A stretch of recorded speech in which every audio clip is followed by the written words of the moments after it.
In this video, we're going to be talking about the two 10-gallon aquarium racks behind me and how I actually avoided one of the most disastrous things that has ever happened to me while being in the aquarium hobby. I'm hoping this helps you to where if you're going to build one of these racks, the same thing doesn't almost happen to you.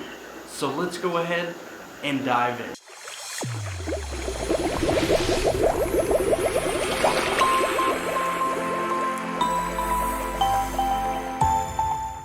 What is going on, everybody, and welcome.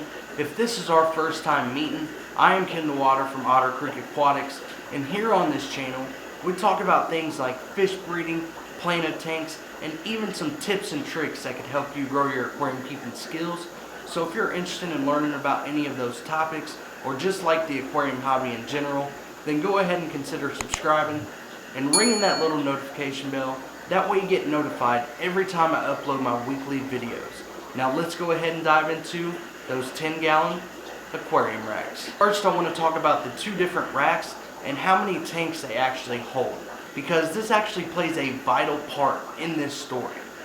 So as you can see here on this rack, this is basically a 4x4 10-gallon rack.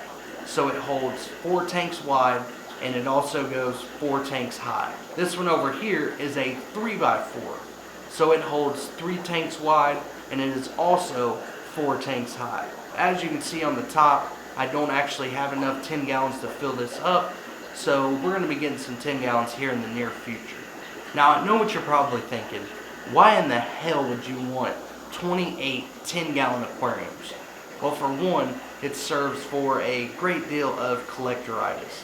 For two, it is where I house all of my breeding fish for profit, where I have multiple strains of Guppies, Endlers, White Clouds, and some of the tanks also hold a purpose for housing sick fish, quarantining, and different things like that.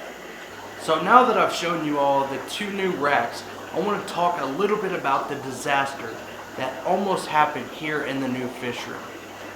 So as you can see, this is a 4x4 rack like I already stated, but before that was a 5x4. So it was actually 5 tanks wide and the same 4 tanks high. I actually moved new tanks onto it, and I think I ended up having 14 tanks that were on this rack before I realized that it was bowing in the middle. And the reason that it was bowing wasn't from the fact that it had 5 tanks wide on it. I've seen people build racks of 20 gallons that are 5-6 tanks wide. So that's not the actual reason, but the actual reason was the fact that I used treated lumber. So when you use treated lumber, it's basically soaked in a solution that makes it water resistant. And you'll see people that build like decks and other different things outside out of 2x4s and other types of wood. They'll use treated lumber because it's expected to get rained on. And that was my first thought, was if I'm going to have all of these aquariums, I'm going to use treated lumber. That way, if I was ever to get any water on it during a water change, or I had a leak on the floor and the bottom posts were to suck that water up, then I wasn't going to have any issues. But the problem with treated lumber is that when you build when it's wet, those joints will actually start to expand and pull apart. And that's exactly what happened. I built these racks while this wood was still wet, when I should have set it outside and let it dry up for a few days. So this is a picture on Instagram when I first set this 5x4 rack up, and you can actually see a little bit of the bow in it, and I didn't realize it at that time. The next day I came in and I could really tell that it was starting to bow. But I didn't jump the gun right then.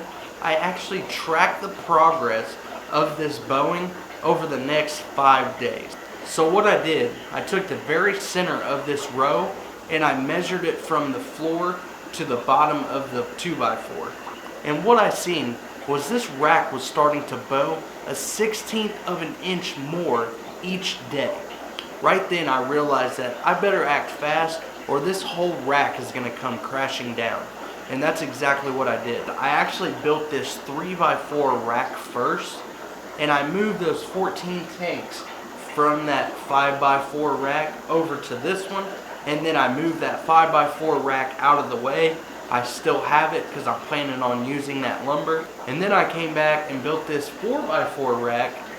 I built my air manifold for this rack, and then I moved all of the tanks onto this rack.